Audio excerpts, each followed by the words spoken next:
ஆண்டவர் இயேசு கிறிஸ்துவில் என் பிரியமான சகோதர சகோதரிகளே, தூய பேதுரு, தூய பவுல், இரு மாபெரும் திருத்துதர்கள், புனிதர்கள். இவர்களுக்கு ஒரே பெருவிழா ஜூன் மாதம் 29ஆம் தேதி. வாழ்க்கையில் அவர்கள் அதிகமாக ஒத்துப்போகவில்லை. இறப்பிலாவது, அதாவது அவர்களது விண்ணக பிறப்பிலாவது அவர்களை இணைத்து கொண்டாடுவோம் என்று வேடிக்கையாக சொன்னார் ஒருவர். உண்மைதான்.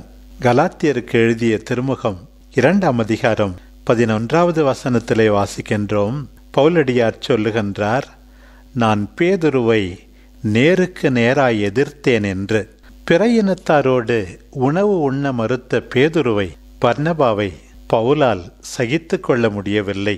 பேதுருவை கேட்டால் அவர் இப்படித்தான் சொல்லுவாராக இருக்கும், நாம் எல்லாரையும் ஏற்றுக்கொள்ளத்தான் வேண்டும், யாரையும் தூய்மையற்றவர் என சொல்லக்கூடாது என்று கடவுளே எனக்கு காட்டினார். திருத்துதர் பணிகள் 10ஆம் அதிகாரம் 28வது வசனம். ஆனால் அதே சமயத்தில் யூதர்கள் ஒரு சில பழக்கங்களை உடனடியாக கைவிட முடியாத நிலையிலே இருக்கிறார்களே. அவர்களுடைய உணர்வை நான் இப்போது மதிக்கிறேன், காலப்போக்கில் அவர்கள் புரிந்து கொள்வார்கள் என்று பேதுரு தன் வாதத்தை எடுத்துரைக்க முடியும். பவுலை பொறுத்தமட்டில் கொள்கை பிடிப்புதான் முக்கியம். அநியாயத்தோடு சமரசம் செய்ய முடியாது. வெளி வேடத்தை நான் எதிர்க்கிறேன். 2 நற்கருணை கொண்டாட்டம் இருக்க முடியாது ஒரே சமயத்தில். பிரியமானவர்களே, கிரிக்கெட் விளையாட்டை எடுத்துக்கொண்டால் சிலர் அடித்து ஆடுவார்கள், இன்னும் சிலர் தற்காப்போடு ஆடுவார்கள். வெற்றி பெறுவதற்கு நமக்கு அடித்து விளாசுகிற வீரேந்திர சேவாகும் வேண்டும். இன்னொரு பக்கம் சுவரை போல தற்காப்போடு ஆடுகின்ற ராகுல் டிராவிடும் வேண்டும். திரு அவையில் எல்லாருக்கும் இடம் இருக்க வேண்டும். பவுல் அன்றைய ஆக்ஸ்போர்டில் படித்தது போல கமாலியேல் என்ற அறிஞரிடம் கற்றுக்கொண்டார். பேதுருவோ மீன்பிடிக்க மட்டும்தான் செய்தார். பவுல் பல மொழிகளை பேசினார். பேதுரு தாய்மொழியிலேயே தகராறு. We need defenders and shooters. We need batsmen and bowlers. வாழ்க்கை எனும் விளையாட்டில் இல்லையென்றால் ருசி இல்லாமல் போய்விடும். பேதுருவும் பவுலும் நமக்கு நம்பிக்கை அளிக்கின்றார்கள். இன்றைக்கு விவிலியத்தில் எவ்வளவு பெரிய மனிதர்களாக இருந்தாலும் அவர்களை நேர்மையுடன் அப்பட்டமாக அவர்களின் குறைகளோடேயே படம் பிடித்து காட்டுகிறது. நோவா ஆண்டவரால் மீட்கப்பட்டவர், ஆனால் அதிகமாக குடித்தார். அபிரகாம் நம்பினார், கோழையாக இருந்தார். தன் மனைவியை சகோதரி என்று சொன்னார். தன் மனைவியின் பேச்சுக்கெல்லாம் செவி கொடுத்தார். மோசே ஆபத்து நேரும்போது அஞ்சினார், ஆண்டவரை நோக்கி புலம்பினார். தாவீது எத்துணை வீரம், எத்துணை தாழ்ச்சி, எத்துணை பாடல்களை இசைத்தார் ஆண்டவரை புகழ்ந்து. ஆனால் உரியாவின் மனைவியை தன்னுடைய மனைவியாக்கி கொண்டார். உரியாவை கொலை செய்தார். பேதுரு முந்திரி கொட்டை போல பேசுகிறார், தயங்குகிறார், தத்தளிக்கிறார், சிலுவை வேண்டாம் என்கிறார்.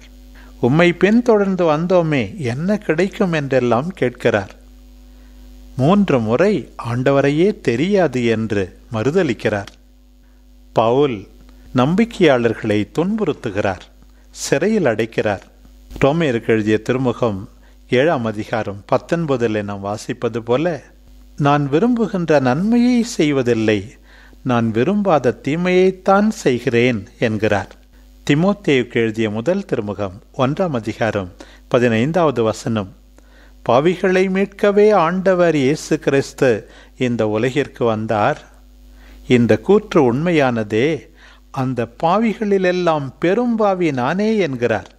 ஆனால் பேதுருவும் பவுலும் இறுதியில் ஆண்டவரால் ஆட்கொள்ளப்பட்டு அவரில் நம்பினார்கள், அவரை அறிக்கையிட்டார்கள். இன்றைக்கு ஆண்டவர் பேதுருவை பார்த்து, என்னுடைய மலை பிரசங்கத்தை பற்றி அல்லது ஓமைகளை பற்றி, புதுமைகளை பற்றி நீங்கள் என்ன நினைக்கிறீர்கள் என்றெல்லாம் கருத்து கேட்கவில்லை. நான் யார் என்று உங்களுக்கு தெரியுமா என்று கேட்கிறார். மக்களுக்கு நான் யார், அதைவிட முக்கியமாக உங்களுக்கு நான் யார் என்று கேட்கிறார். பேதுரு சரியான பதில் அளித்தார். நீர் மெசியா, உயிருள்ள கடவுளின் மகன் என்றார். உடனே ஆண்டவர், மனிதர் உனக்கு வெளிப்படுத்தவில்லை, கடவுளின் வல்லமையால் தான் நீ இப்போது உன் நம்பிக்கையை அறிக்கையிட்டாய். நான் உன்னை நம்புகிறேன். என் மக்களை உன்னிடம் ஒப்படைக்கிறேன். அவர்களை வழிநடத்து, திருத்து என்று அவரை தலைவராக நியமிக்கிறார். உயிர்த்த ஆண்டவர் மீண்டுமாக பேதுருவை பார்த்து மும்முறை, யோனாவின் மகனாகிய சீமோனே, நீ இவர்கள் எல்லாரை விட அதிகமாக என்னை அன்பு செய்கிறாயா என்று கேட்டார். ஒவ்வொரு முறை அவர் அன்பு செய்கிறேன் என்று பதிலளித்த போது, என் ஆடுகளை மேய், என் ஆட்டுக்குட்டிகளை மேய் என்று அவருக்கு பொறுப்பை ஒப்படைக்கிறார். தன்னுடைய இறப்பால் அவர் தம்மை மகிமைப்படுத்த வேண்டும் என்பதையும் எடுத்துரைக்கிறார். ஆக ஆண்டவரை அறிவிக்க வேண்டுமானால், ஆண்டவருடைய பணியை நிறைவாக செய்ய வேண்டுமானால், ஆண்டவர் யார் என்று தெரிந்திருக்க வேண்டும். அந்த ஆண்டவரை அன்பு செய்ய வேண்டும் என்பதை பேதுருவின் வாழ்விலிருந்து நாம் புரிந்து கொள்கிறோம். கடவுளின் வல்லமையால் நீர் மெசியா, கடவுளின் மகன் என்று பேதுரு அறிக்கையிட்டார். அதே கடவுளுடைய வல்லமை உடனிருந்ததால் தான் சிறையிலிருந்து அவர் விடுதலை பெறுகின்றார். அதைத்தான் இன்றைய முதல் வாசகத்தில் திருத்தூதர் பணிகளிலிருந்து நாம் வாசிக்கிறோம். ஏரோது யாக்கோபை கொலை செய்தான். அது யூதர்களுக்கு மகிழ்ச்சி அளித்ததை கண்டு பேதுருவையும் கைது செய்கின்றான். 4 படை வீரர்கள் கொண்ட 4 குழுக்களை அனுப்புகின்றான்.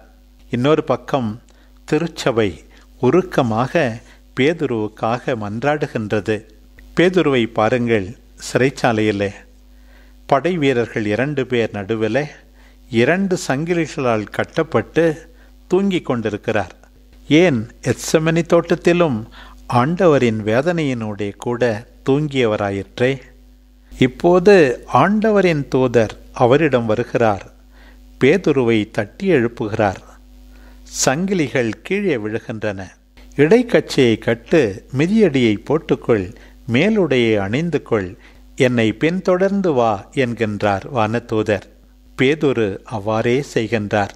பவுலும் சீலாவும் சிறையில் புகழ்பாடல்களை பாடிக்கொண்டிருந்தார்கள். அப்போதும் அவர்களுக்கு விடுதலை கிடைக்கிறது.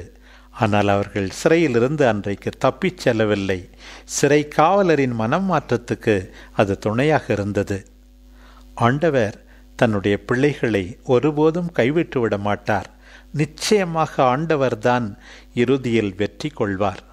இன்றைய 2வது வாசக பகுதி பவுலடியாரின் கடைசி கடிதத்திலிருந்து எடுக்கப்பட்ட பகுதி. தீமோத்தேயுக்கு எழுதிய 2ஆம் திருமுகம் 4ஆம் அதிகாரத்திலிருந்து. இந்த அதிகாரத்தில் 6 முதல் 18 வரை 13 வசனங்கள் இருக்கின்றன. அவற்றில் 22 முறை ஃபர்ஸ்ட் பர்சன் ப்ரொனவுன், நான், எனக்கு என்கின்ற வார்த்தை பயன்படுத்தப்படுகிறது. தன்னை பற்றி பெருமையாக பேசிக்கொள்ள அல்ல, இருமாப்போடு அல்ல, ஆண்டவர் தனக்கு செய்த வல்ல செயல்களை எடுத்துரைக்க பவுல் இந்த கடிதத்தை பயன்படுத்துகிறார் போல் இருக்கிறது. ஆண்டவர் என்னை பாதுகாத்தார், ஆண்டவர் என்னோடு இருந்தார், ஆண்டவர் என்னை சந்தித்தார், ஆண்டவர் எனக்கு உற்சாகம் அளித்தார் என்று அசைக்க முடியாத தன்னுடைய நம்பிக்கையை பவுலடியார் வெளிப்படுத்துகிறார்.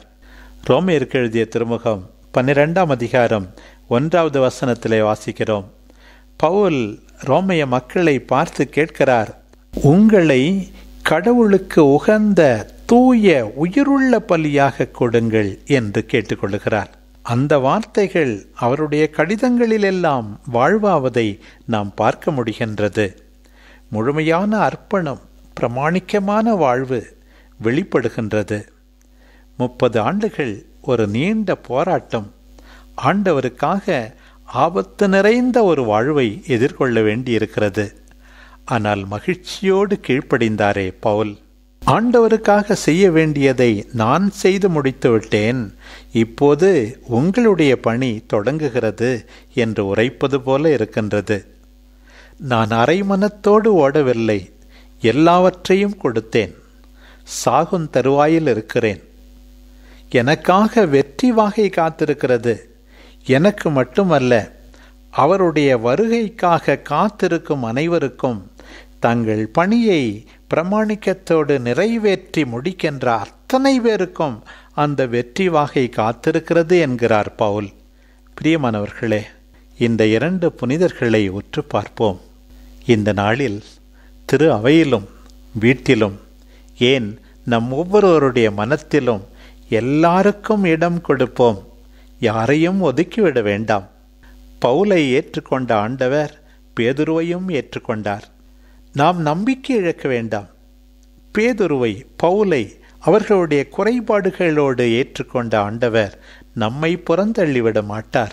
அந்த திருத்தூதர்களில் ஆண்டவர் தம்முடைய வல்லமையை, பராமரிப்பை அறியச் செய்தார்.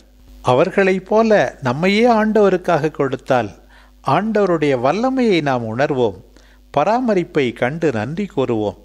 அவர்கள் நன்றாக தொடங்கவில்லைதான், ஆனால் நன்றாக முடித்தார்கள்.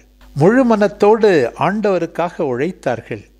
இன்றைக்கு உங்களுடைய பங்கை ஆற்றுங்கள் என்று உங்களையும் என்னையும் அழைக்கின்ற தூய பேதுருவையும் பவுலையும் உற்று பார்த்து அவர்கள் வழியில் நடப்போம். ஆமேன்.